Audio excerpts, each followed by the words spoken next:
ವಿಚಾರದವರೆಗೆ ಅಲ್ಲಿವರೆಗೆ ತೋರಿಸಿದ್ರಪ್ಪ.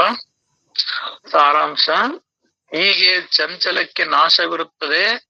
ಈ ಸಂಗತಿಯು ನಿಶ್ಚಿತವಿರಲಿಕ್ಕಾಗಿಯೂ ನಾಶವಂತ ವಸ್ತುವು ಇನ್ನೂ ನಾಶವಾಗುವುದೋ ಇಲ್ಲವೋ ಎಂಬ ಸಂಶಯವೇ ಇದ್ದವನು ಜ್ಞಾನಕ್ಕೆ ಸರ್ವರ್ಥ ಅಧಿಕಾರಿ ಅಲ್ಲ. ಅಂದ್ರ ಇಲ್ಲಿ ಯಾವ್ದು ನಾಶವಾಗುವಂತದ್ದೈತಿ ಅಂದ್ರ ಈ ದೇಹ ಅಂದ್ರೆ ಪಂಚಭೂತಗಳಿಂದ ಕೂಡಿರ್ತಕ್ಕಂತ ಈ ದೇಹ ಎಂದಿಗಾದ್ರೂ ಒಂದು ದಿವಸ ನಾಶವಾದೇ ಆಗ್ತದ. ನೀರ ಮೇಲಿನ ಗುಳ್ಳಿ ಸ್ಥಿರವಲ್ಲ ಅನ್ನುವಂಗ ಈ ದೇಹ ಎಂದಿಗಾದ್ರೂ ಒಂದು ದಿನ ನಾಶವಾಗ್ತದೆ. ಆದ್ರೆ ಇದು ನಾಶವಾಗೋದೇ ಇಲ್ಲ ಅಂತ ಯಾರು ತಿಳಿದಿರ್ತಾರೋ ಅಂತವನು ಜ್ಞಾನಕ್ಕೆ ಸರ್ವರ್ಥ ಅಧಿಕಾರಿ ಅಲ್ಲ. ಯಾಕಂದ್ರ ಅವನು ಈ ದೇಹ ಅನ್ನೋದ ಅನಾತ್ಮ ವಸ್ತು, ಇದು ಜಡ ವಸ್ತು, ಇದು ಅಸಾರ ವಸ್ತು.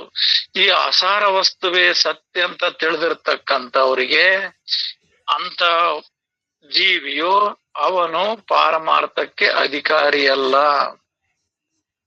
ಎಷ್ಟು ದಿನ ಧರೆಯೊಳಗೆ ಬಾಳ್ದರೆ ನಷ್ಟವಾಗದ ನಿಲ್ಲದೀತನು ಭ್ರಷ್ಟರು ಇದನ್ನರಿತರಿತು ತತ್ವವನ್ನ ಬಿಟ್ಟು ಬರಿದೆ ಕೆಟ್ಟರೆಂದು. ಅಂದ್ರೆ ತತ್ ಸ್ವರೂಪವಾಗಿರ್ತಕ್ಕಂಥ ಆತ್ಮ ಸ್ವರೂಪನೇ ನಾನಿದ್ದೇನೆ ಅನ್ನೋದನ್ನ ಬಿಟ್ಟು ಈ ನಾಶವಾಗುವಂತ ಶರೀರವನ್ನು ನಂಬಿರ್ತಕ್ಕಂಥವ್ರಿಗೆ ಇಂಥವ್ರು ಪಾರಮಾರ್ಥ ಜ್ಞಾನಕ್ಕೆ ಅಥವಾ ಆತ್ಮ ವಿಚಾರಕ್ಕೆ ಆತ ಅಧಿಕಾರಿ ಅಲ್ಲ. ಇಲ್ಲಿ ಮತ್ತೆ ಯಾರಪ್ಪ ಅಧಿಕಾರಿ ಅಂತಂದ್ರ ಯಾರು ಈ ತತ್ವ ವಿಚಾರಗಳನ್ನ ನೇತಿಗಳೆದು ಅಂದ್ರ ಇದೆಲ್ಲದು ಪಂಚಭೂತಗಳಿಂದ ಕೂಡಿರ್ತಕ್ಕಂಥ ಶರೀರ. ಈ ಶರೀರ ನಾನಾಗಕ್ ಬರೋದಿಲ್ಲ, ಇದಕ್ ಸಾಕ್ಷಿ ಸ್ವರೂಪ ನಾನು ಬೇರೆನೇ ಅದನಿ ಅಂತ ಯಾರು ತಿಳಿತಾರೋ ಅಂತವರು ಪಾರಮಾರ್ಥಕ ಅಧಿಕಾರಿಗಳು. ಈ ಶರೀರವೇ ಸತ್ಯ ಅಂತ ತಿಳಿದಿರೋವ್ರಿಗೆ ಈ ಪಾರಮಾರ್ಥಕ ಅಧಿಕಾರಿ ಅಲ್ಲ. ಸಾಯುವರ ದುಃಖಾಗ್ನಿಯಲ್ಲಿ ಕಡು ಬೇಯುವರ ನೋಡುತ್ತಾ ಎನಗಿ ಕಾಯವೇ ಸುಸ್ಥಿರವೆಂದು ನಂಬಿದ ನಾಯಿಗುಂಟೆ ಸೌಖ್ಯವೆಂದು. ಈ ಪರಮ ಸುಖ ಪರಮ ಸೌಖ್ಯ ದೇಹವೇ ನಾನೆಂಬ ಮತಿಗಳಿಗೆ ಇದು ಆಗೋದಿಲ್ಲ. ದಿನಾಲು ಮತ್ತೆ ಸಂಶಯವು ಹಾಗೆ ಉಳಿಯುತ್ತಲೇ ನಡೆದರೆ ಅವನ ಮೃಗಜಲದ ಮಹಾಪೂರದಲ್ಲಿ ಹರಿದು ಹೋಗುತ್ತಿರುವನೆಂದು ತಿಳಿಯಬೇಕು. ಆಯ್ತು, ಅವನು ದೇಹವೇ ನಾನು ಅಂತ ಒಪ್ಪಿಕೊಂಡಿದ್ದಾನೆ, ಅಂತವನ್ ಪಾರಮಾರ್ಥಕ ಅಧಿಕಾರಿ ಅಲ್ಲ. ಸರಿ, ಆದ್ರೆ ನೀವು ಹೌದಪ್ಪ ನಿಜ ದೇಹ ನಾನಲ್ಲ ಆತ್ಮ ನಾನಿದ್ದೆ ನಿಜ ಅಂತ ಹಿಂಗೆ ಹೇಳ್ಕೆಂತ ನಿಶ್ಚಯ ಮಾಡ್ಕೊಂತ ಇದ್ರು ಮತ್ತು ನನಗೆ ಸಂಶಯ ಒಂದೊಂದ್ಸರಿ ಯಾವಾಗಾದ್ರೂ ತಲೆ ಬಂತು ಅಂದ್ರ ಶರೀರ ಐತಲ್ರಿ, ಶರೀರ ಬೇಕಲ್ರಿ, ಶರೀರ ಇಲ್ದಲೆ ನೀವ್ ಹೆಂಗ್ ಸಾಧನೆ ಮಾಡ್ತೀರಿ, ಶರೀರ ಇಲ್ದಲೆ ಏನ್ ಗ್ರಹಿಸ್ತೀರಿ, ಏನ್ ಮಾಡ್ತೀರಿ ಅಂದ್ರ ಅವನು ಮೃಗಜಲದ ಮಹಾಪೂರದಲ್ಲಿ ಹರಿದು ಹೋಗುತ್ತಿರುವನೆಂದು ತಿಳಿಯಬೇಕು. ಅಂದ್ರ ಏನು ಮೃಗಜಲ ಮರಳುಗಾಡಿನೊಳಗ ನೀರಂತ ಹೆಂಗ್ ತೋರ್ತದೋ ಆ ನೀರು ಸಿಕ್ತದೆ ಅಂತ ಹೆಂಗ್ ಪ್ರಾಣಿಗಳು ಹೋಗಿ ಹೆಂಗ್ ಸಾಯ್ತಾವೋ ಹಂಗ ಇಲ್ಲಿ ಶರೀರ ಮಧ್ಯೆ ಐತಿ ಅನ್ನೋನಾದ್ರೆ ಅವನಿನ್ನ ಇದ್ರಾಗ ಸುಖ ಐತಿ, ಉಣ್ಣದ್ರಾಗ ಸುಖ ಐತಿ, ಉಡೋದ್ರಾಗ ಸುಖ ಐತಿ, ಅನುಭವಿಸೋದ್ರಾಗ ಸುಖ ಐತಿ ಅಂತ ಅವನಿಗೆ ಒಂದ್ ದಿವಸ ಮರೆಯಾಗಿ ಹೋಗ್ತಾನಂದ್ರೆ ಶರೀರ ನಾಶವಾಗಿ ಹೋಗ್ತದ. ಯಾಕಂದ್ರೆ ಇದೇ ಸತ್ಯ, ಮೃಗಜಲ ಎಂದೂ ಸತ್ಯವಲ್ಲ. ಆದ್ರ ಅದನ್ನ ಸತ್ಯ ಅಂತ ತಿಳಿದಾನಂದ್ರೆ ಅವನೊಂದು ದಿವಸ ನಾಶವಾಗಿ ಹೋಗುತ್ತಿರುವನೆಂದು ತಿಳಿಯಬೇಕು. 13:21 ನಾಶವೇ ಇಲ್ಲದ ಅವಿನಾಶಿಯು ಎಲ್ಲಾ ಕಡೆಗೂ ವ್ಯಾಪಕವೂ ಆದ ನಿರ್ವಿಕಾರ ಪರಬ್ರಹ್ಮದಲ್ಲಿ ಆಶಯ ಅಥವಾ ಸಂಶಯ ಇರಲಾರದು. ಇಲ್ಲಿ ಯಾವ್ದ್ರಲ್ಲಿ ಸಂಶಯ ಇರಲಾರದಪ್ಪ ಅಂತಂದ್ರ ಇಲ್ಲಿ ಯಾವುದು ಎಲ್ಲಾ ಕಡೆಗೂ ವ್ಯಾಪಕವಾಗಿರ್ತಕ್ಕಂಥದ್ದು ಅಲ್ಲಿ ಉಂಟು ಇಲ್ಲಿಲ್ಲ ಅಂತಲ್ಲ. ಎಲ್ಲಾ ಕಡೆಗೂ ಈ ಆಕಾಶದಿಂದ ಹಿಡಿದು ಭೂಮಿ ಒಳಗು ಎಲ್ಲ ಗ್ರಹಗಳ ಒಳಗು ಹೊರಗು ಎಲ್ಲ ಕಡೆ ಎಳ್ಳು ಮನೆಯೋ ಮುಳ್ಳು ಕೊನೆಯೋ ಒಳ್ಳು ಬಿಡದೆ ಒಳಗು ಹೊರಗು ಏಕವಾಗಿರ್ತಕ್ಕಂಥ ಎಲ್ಲ ಕಡೆಯೂ ವ್ಯಾಪಕವಾಗಿರ್ತಕ್ಕಂಥ ಪಾತಾಳದ ಆ ಕಡೆಗೆ, ಆಕಾಶದ ಆ ಕಡೆಗೆ, ದಶದಿಕ್ಕುಗಳಿಂದ ಆ ಕಡೆಗೆ, ಇವು ಪಂಚಭೂತಗಳ ಒಳಗು ಹೊರಗು ಎಲ್ಲ ಕಡೆಗೆ ಆತ ವ್ಯಾಪಕವಾಗಿರ್ತಾನ ಅಂತ ಅವಿನಾಶಿ ಅಂದ್ರೆ ನಾಶರಹಿತನಾಗಿರ್ತಕ್ಕಂಥವನು ಎಲ್ಲ ಕಡೆಗೂ ವ್ಯಾಪಕವಾಗಿರ್ತಾನೆ. ಆದ ನಿರ್ವಿಕಾರ ಪರಬ್ರಹ್ಮದಲ್ಲಿ ಆಶಯ ಅಥವಾ ಸಂಶಯ ಇರಲಾರದು. ಅಂದ್ರೆ ನಾವ್ ಹೆಂಗ ತಿಳಿಬೇಕಪ್ಪ ಅಂದ್ರೆ ಈ ಆತ್ಮ ವಿಚಾರವನ್ನ ಇವನು ನಾಶವಿಲ್ಲದವನು ಅಂದ್ರೆ ಅವಿನಾಶಿ, ನಾಶ ರಹಿತನಾಗಿರ್ತಕ್ಕಂಥವನು. ಉಳಿದವೆಲ್ಲವಕ್ಕೂ ನಾಶ ಇದೆ. ಏನ್ ಈ ಪಂಚಭೂತಗಳಿಂದ ಕೂಡಿರ್ತಕ್ಕಂಥ ಜಗತ್ತಾಗ್ಲಿ ಅಥವಾ ಈ ದೇಹಗಳಾಗ್ಲಿ ಎಲ್ಲವೂ ಕೂಡ ರೂಪನಾಮಗಳಿಂದ ಯಾವ ಕೂಡಿದವೋ ಅವೆಲ್ಲವೂ ಕೂಡ ನಾಶವನ್ನು ಹೊಂದುತ್ತವೆ. ಆದ್ರೆ ಇವೆಲ್ಲವಕ್ಕೂ ಸಾಕ್ಷಿಯಾಗಿರ್ತಕ್ಕಂಥ, ಇವೆಲ್ಲವನ್ನು ಬೆಳೆದಿರ್ತಕ್ಕಂಥ, ಇವ್ಯಾವುದಕ್ಕೂ ಅಂಟದೇ ಇರ್ತಕ್ಕಂಥ ಆ ಪರಬ್ರಹ್ಮ ವಸ್ತು, ಆತ್ಮವಸ್ತು, ಅದು ಅವಿನಾಶಿ ಐತಿ. ಅದು ನಾನೇ ಇದ್ದೇನೆ ಅಂತ ತಿಳಿದು ಬಿಟ್ರ ಯಾವುದೇ ಸಂಶಯ ಉಳಿಯೋದಿಲ್ಲ. ನಾವು ಅದನ್ನ ತಿಳಿಲಾರ್ದೆ ಬೇರೆ ಬೇರೆ ಏನಾರ ತಿಳಿತೇವೆ, ಏನಾರ ಮಾಡ್ತೇವೆ ಅಂತ ಹೋದ್ರ ಅದು ಬಂಧನ ಆಗ್ತದೆ, ಗೊಂದಲ ಆಗ್ತದೆ.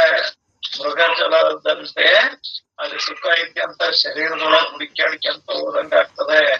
ಆದ್ರಿಂದ ಯಾವುದನ್ನ ಒಂದನ್ನ ತಿಳಿದ್ರ ಮತ್ ಇನ್ನೊಂದ್ ಏನೋ ತಿಳಿಯುವುದಿಲ್ಲವೋ ಅಂತದ್ದೊಂದನ್ನ ತಿಳಿಬೇಕಂತ ಹೇಳ್ತಾರೆ ಎಲ್ಲ ಮಹಾತ್ಮರು.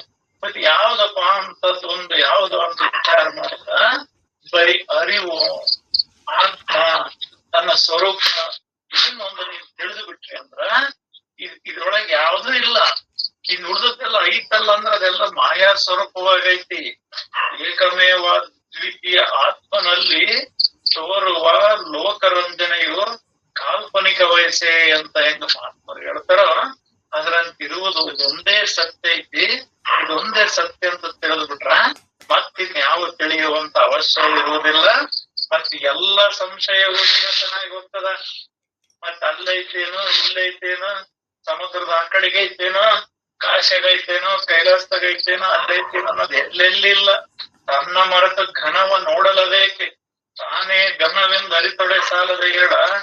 ಈ ತಾನೇ ಘನ ಸ್ವರೂಪನದಿ ಅಂತ ತಿಳಿದು ಬಿಟ್ರಾತು ಅಂದ್ರ ಅರುಣ ಸ್ವರೂಪವಾಗಿರ್ತಕ್ಕಂಥ ಪರಿಪೂರ್ಣ ಆತ್ಮವೇ ಘನ ಸ್ವರೂಪ ಐತಿ ಅಂತ ತಿಳಿದು ಬಿಟ್ರ ಎಲ್ಲ ಸಂಶಯವು ನಿರಸನ ಆಗ್ತಾವು. ಮತ್ತ ನಾವು ಅದೊಂದು ತಿಳಿಯೋದು ಬಿಟ್ಟು ಉಳಿದವೆಲ್ಲ ತಿಳಿತೀವಿ ಅಂತ ಹೋದ್ರ ಯಾವ ಸಂಶಯ ನಿರಸನ ಆಗೋದಿಲ್ಲ, ಮತ್ತು ಬಿದ್ದಂಗಾಗ್ತದ. ಬ್ರಹ್ಮವು ಆದಿ ಮಧ್ಯ ಹಂತದಲ್ಲೆಲ್ಲ ವಿಫಲವು, ನಿಬಿಡವು, ಅಚಲವು, ಅಲುಗಾಡುವುದದು, ಎಲ್ಲಿಯೂ ಅಲುಗಾಡದದು, ಎಲ್ಲಿಯೂ ಕಡಿದಿರದ ಏಕ ವಿಸ್ತಾರವು ಇದ್ದಕ್ಕಿದ್ದಂತೆಯೇ ಇರುವುದೇ ಆಗಿದೆ. ಇಲ್ಲಿ ನೀನ ಅವಿನಾಶಿಯಾಗಿರ್ತಕ್ಕಂಥ ಮೂಲ ನಿನ್ನ ಸ್ವರೂಪ ಹೆಂಗೈತಪ್ಪ ಅಂತಂದ್ರ ಅದು ಆದಿ ಮಧ್ಯ ಅಂದ್ರ ಆದಿಗೆ ಆಧಾರವಾಗಿರ್ತಕ್ಕಂಥದ್ದು, ಮಧ್ಯಕ್ಕೆ ಆಧಾರವಾಗಿರ್ತಕ್ಕಂಥದ್ದು, ಎಲ್ಲದಕ್ಕಿಂತ ಮೊದಲೇ ಇರ್ತಕ್ಕಂಥದ್ದು. ಮತ್ತೆ ವಿಪುಲವು ಎಲ್ಲಾ ಕಡೆಗೂ ತುಂಬಿಕೊಂಡಿರ್ತಕ್ಕಂಥದ್ದು, ಎಲ್ಲಾ ಕಡೆಗೂ ವ್ಯಾಪಿಸ್ಕೊಂಡಿರ್ತಕ್ಕಂಥದ್ದು. ನಿಬಿಡವು ಅಂದ್ರ ಅದಿಲ್ಲದೆ ಇರ್ತಕ್ಕಂಥ ಸ್ಥಳವೇ ಇಲ್ಲ. ಅಚಲವು ಅದು ಚಲನ ರಹಿತವಾಗಿರ್ತಕ್ಕಂಥದ್ದು, ಅದಕ್ಕೆ ಚಲನ ಇಲ್ಲ. ಅದ್ರೊಳಗಿರ್ತಕ್ಕಂಥವು ಎಲ್ಲ ಗ್ರಹಗಳಿಗೂ, ಎಲ್ಲ ಜೀವರಾಶಿಗಳಿಗೂ ಎಲ್ಲವಕ್ಕೂ ಚಲನೆ ಐತಿ. ಅದು ಅಚಲವು, ಅದು ಅಲುಗಾಡಲ್ದು, ಅದು ಏನು ಮಿಸ್ಗಾಡ್ಲಾರ್ದು, ಅದು ಯಾವಾಗ್ಲೂ ಇದ್ದಂಗ ಐತಿ. ಅದನ್ನ ಮಿಸ್ಗಾಡ್ಸೋದು ಯಾವ್ದು ಇಲ್ಲ, ಅದು ಮಿಸ್ಗಾಡುವುದೂ ಇಲ್ಲ. ಯಾಕಂದ್ರ ಅದಕ್ಕ ಎಲ್ಲಾ ಕಡೆಗೂ ಅದೇ ತಾಣ ತುಂಬಿಕೊಂಡಾಗ, ತಾನೇ ತಾನಾದಾಗ ನನಗೆ ಅಗ್ಲಾಡಕ್ಕೂ ಮಿಸ್ಗಾಡಕ್ಕೂ ಯಾವ್ದು ಕೂಡ ಅದಕ್ಕೆ ಜಾಗ ಇರುವುದಿಲ್ಲ.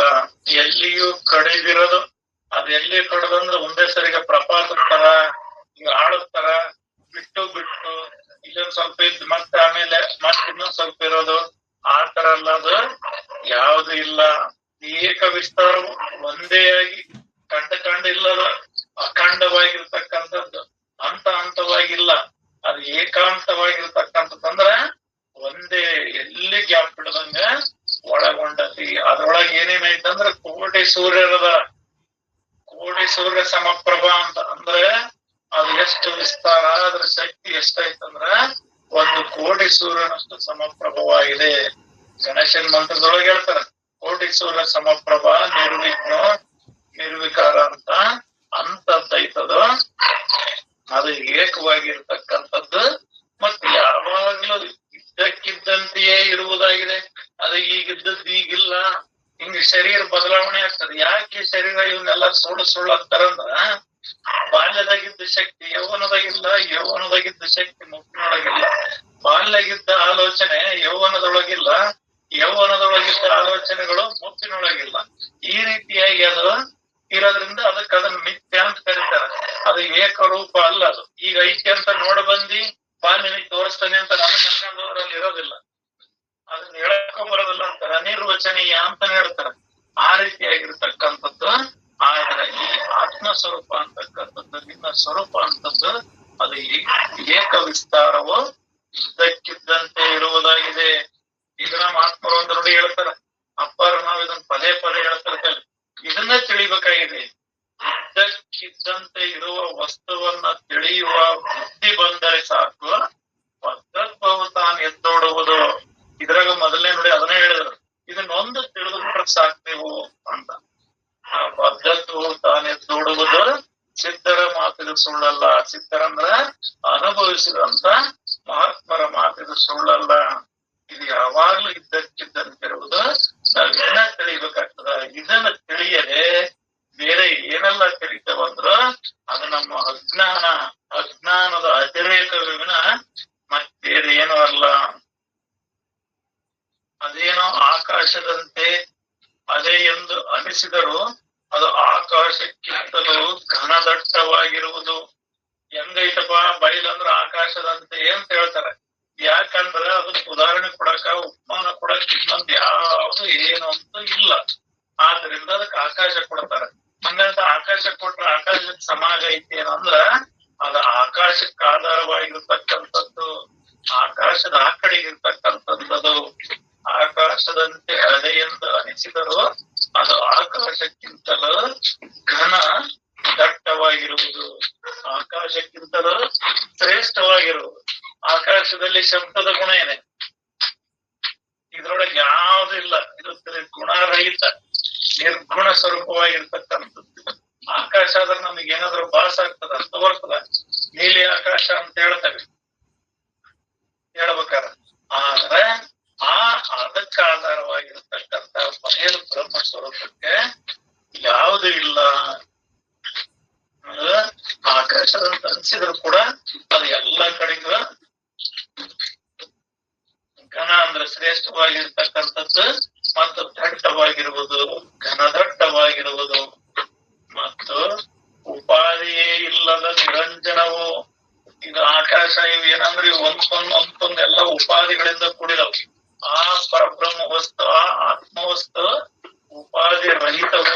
ಅದಕ್ಕೆ ಯಾವುದೇ ಉಪಾಧಿಗಳಿಲ್ಲ.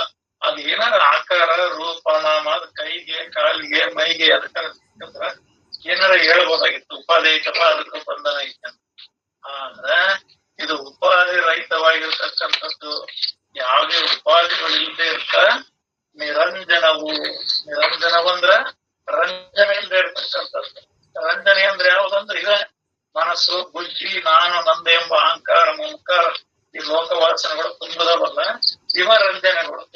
ನಾನು ಅನ್ನೋದೇನಿತ್ತಲ್ಲ ಅಂದ್ರೆ ಪರಿಪೂರ್ಣ ವಸ್ತುವನ್ನು ಬಿಟ್ಟು ಉಳಿದದ್ದು ನಾನು ಅಂತ ಏನಿರ್ತಾವಲ್ಲ, ಇದೇ ರಂಜನೆ. ಈ ಯಾವುದೇ ರಂಜನೆ ಇಲ್ಲದೆ ಇರ್ತಕ್ಕಂಥ ನಿರಂಜನ ಸ್ವರೂಪವಾಗಿರ್ತಕ್ಕಂಥದ್ದು ಸದಾ ಪ್ರಕಾಶಮಾನವೂ ಇರುತ್ತದೆ. ಅದು ಯಾವಾಗ್ಲೂ ಬೆಳಗ್ತಿರ್ತದೆ.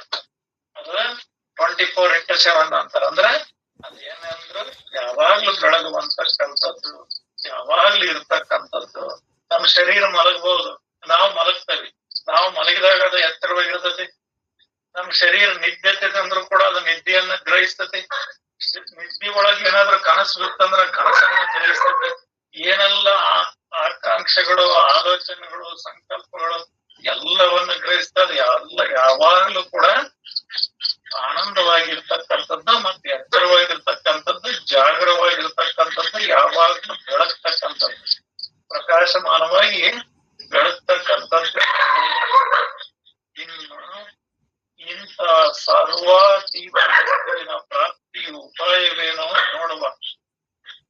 ಈ ಸರ್ವಾತೀತ ಅಂದ್ರೆ ಎಲ್ಲರಿಗೂ ಅತೀತವಾಗಿರ್ತಕ್ಕಂಥ ಆ ವಸ್ತುವಿನ ಸರ್ವಾತೀತ ಅಂದ್ರೆ ಯಾವುದಕ್ಕೂ ಸಿಲುಕಲಾರದಂತ ಆ ವಸ್ತುವಿನ ಪ್ರಾಪ್ತಿಯ ಉಪಾಯವೇನು ನೋಡೋಣ. ಅಂದ್ರ ಅಂತ ಪರಬ್ರಹ್ಮ ವಸ್ತು ಅಂತ ನೀವೇನು ಹೇಳ್ತಿರಲ್ಲ ಅಥವಾ ಆತ್ಮ ಅಂತ ಹೇಳ್ತಿರಲ್ಲ, ಅದನ್ನ ತಿಳಿಯುವ, ಪ್ರಾಪ್ತಿ ಮಾಡಿಕೊಳ್ಳುವ, ಒಲಿಸಿಕೊಳ್ಳುವ, ಸಾಧಿಸುವ ಅದು ಉಪಾಯವೇನು ನೋಡುವ ಅಂದ್ರೆ ಹೊರಗಿನ ಚಾಕ್ಷು, ಜ್ಞಾನರೂಪಿ ಚಾಕ್ಷು ಇವೆಲ್ಲ ಪೂರ್ವ ಪಕ್ಷವೇ ಆಗಿದೆ. ಏಕೆಂದರೆ ನಿರ್ಗುಣ ಬ್ರಹ್ಮವು ಮೂಲದಲ್ಲಿಯೇ ಆ ಪಕ್ಷವಾಗಿದ್ದು ಅದನ್ನ ಜ್ಞಾನದಿಂದ ಲಕ್ಷಿಸಕ್ಕೂ ಬಾರದು. ಈಗ ಹೆಂಗಪ್ಪ ಅದನ್ನ ತಿಳಿಯೋದು? ಅದನ್ನ ತಿಳಿಯಕಂದ್ರೆ ಹೆಂಗ್ ಮಾಡ್ಬೇಕು? ಹಿಂಗ ನಿರಾಕಾರ, ನಿರ್ಗುಣ, ನಿರಂಜನ, ನಿರ್ವಯ ಹೀಗೆಲ್ಲ ಇಷ್ಟಕ್ಕಂತ ಹೇಳಿದ್ರಲ್ಲ, ಮತ್ತೆ ಅದನ್ನ ಪ್ರಾಪ್ತಿ ಮಾಡ್ಕೊಳೋದ್ರ ಹೆಂಗ? ಅದನ್ನ ತಿಳಿಯೋದರ ಹೆಂಗಪ್ಪ ಅಂತಂದ್ರ ಅದು ಈ ಕಣ್ಣು ಆ ಕಣ್ಣು ಅಂತ ಏನ್ ಹೇಳ್ತಾವಲ್ಲ, ಈ ಜ್ಞಾನ ಚಕ್ಷು ಮತ್ತೆ ಹೊರಗಿನ ಚಕ್ಷು ಅಂದ್ರ ಹೊರಗಿನ ಕಣ್ಣಿನಿಂದಾಗಲಿ ಅಥವಾ ಜ್ಞಾನದ ಕಣ್ಣಿನಿಂದ ಇವೆಲ್ಲ ಪೂರ್ವ ಪಕ್ಷದೊಳಗೆ ಹೇಳ್ತಾರ. ಅವನಪ್ಪ ಇದು ಈ ಕಣ್ಣಿಗೆ ಕಾಣೋದಿಲ್ಲ, ಅರ್ಜುನನಿಗೆ ನೀನು ನನ್ನನ್ನು ನೋಡ್ಬೇಕಂದ್ರ ನನ್ನ ಸ್ವರೂಪವನ್ನು ನೋಡಕಂದ್ರ ನಿನ್ ಕೈಲಿ ಈ ಕಣ್ಣಿನಿಂದ ಆಗೋದಿಲ್ಲ ಅರ್ಜುನ, ನಿನಗೆ ಬೇರೆ ಇನ್ನೊಂದು ಕಣ್ಣು ಕೊಡ್ತಾನೆ, ಜ್ಞಾನದ ಕಣ್ಣು ಕೊಡ್ತಾನೆ ಅಂತ ಹೇಳಿದ್ರ ಇವೆಲ್ಲ ಪೂರ್ವ ಪಕ್ಷದ ಮಾತು. ಅಂದ್ರ ನೀನು ಜೀವದಿಯಪ್ಪ, ಇನ್ನೊಂದು ಪರಬ್ರಹ್ಮ ವಸ್ತುವನ್ನ ಐತಪ್ಪ, ಅದನ್ನ ನೀನು ತಿಳಿಬೇಕಂದ್ರೆ ಜ್ಞಾನ ಬೇಕಪ್ಪ, ಜ್ಞಾನದಿಂದ ತಿಳಿತಪ್ಪ, ಈ ಕಣ್ಣಿಗೆ ಅದು ಕಾಣೋದಿಲ್ಲ, ಇನ್ನೊಂದ್ ಕಣ್ಣಿಗೆ ಕಾಣ್ತತಿ ಅಂತ ನಾವೆಲ್ಲ ಕೇಳ್ತದೀವಿ ಅಂತ ಅಂದ್ರ ಅದು ಪೂರ್ವ ಪಕ್ಷದ ಮಾತು.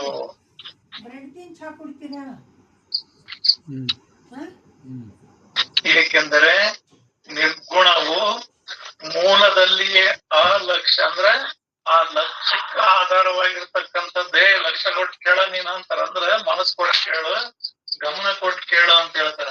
ಅದಕ್ಕ ಆಧಾರವಾಗಿರ್ತಕ್ಕಂಥದ್ದು ಅದನ್ನ ನಾವು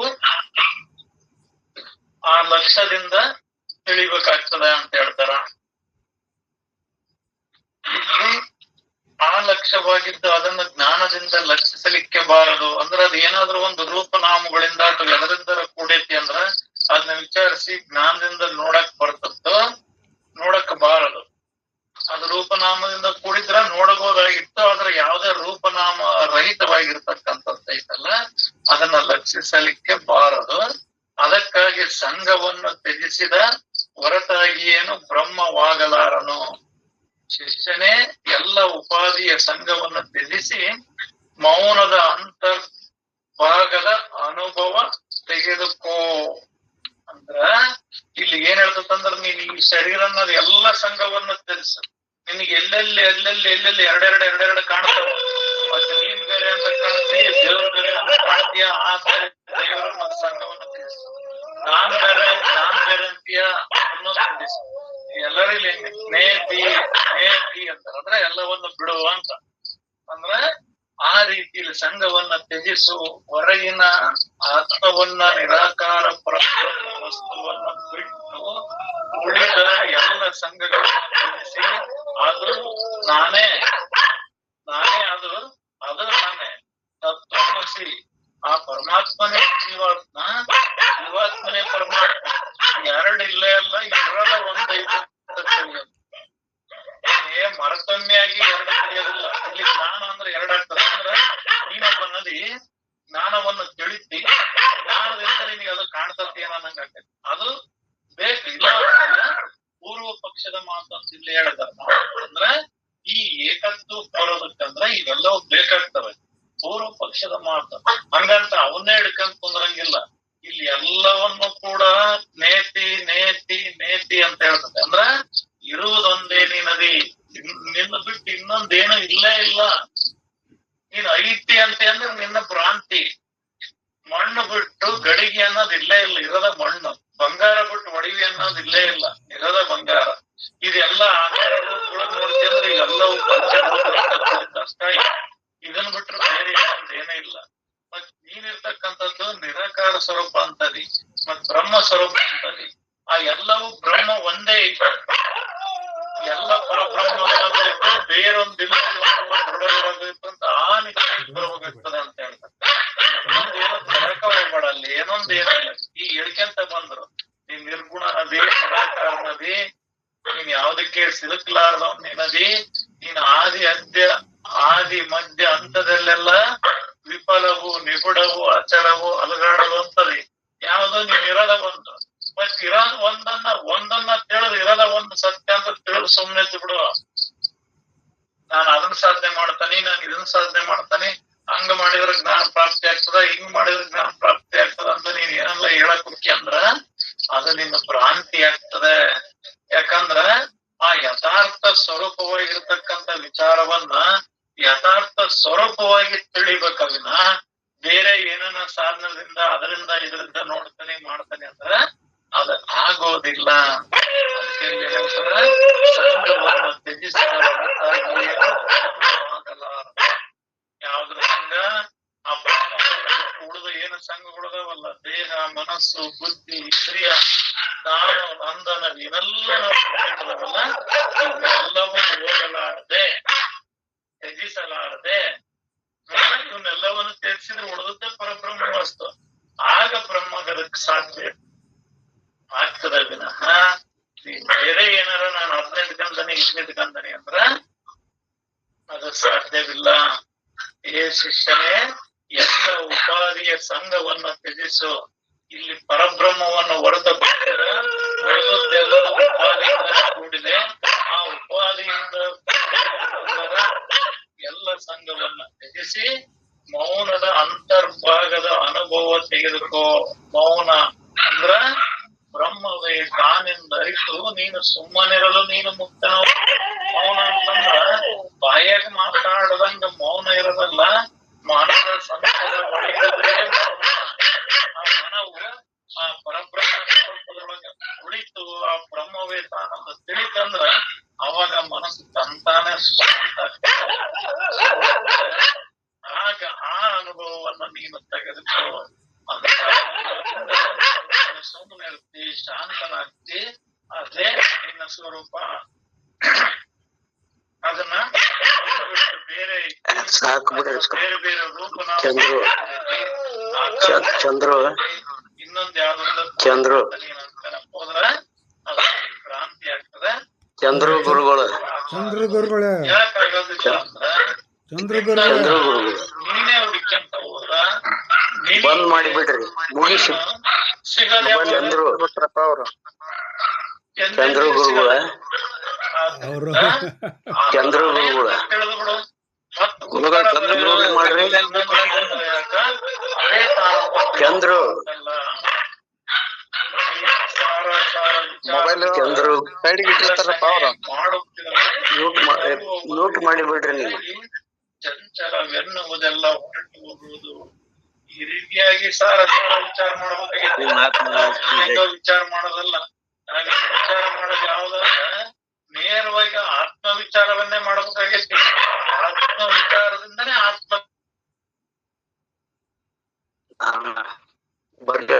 ಬರ್ಲಿ ಕಟ್ ಮಾಡೀನಿ.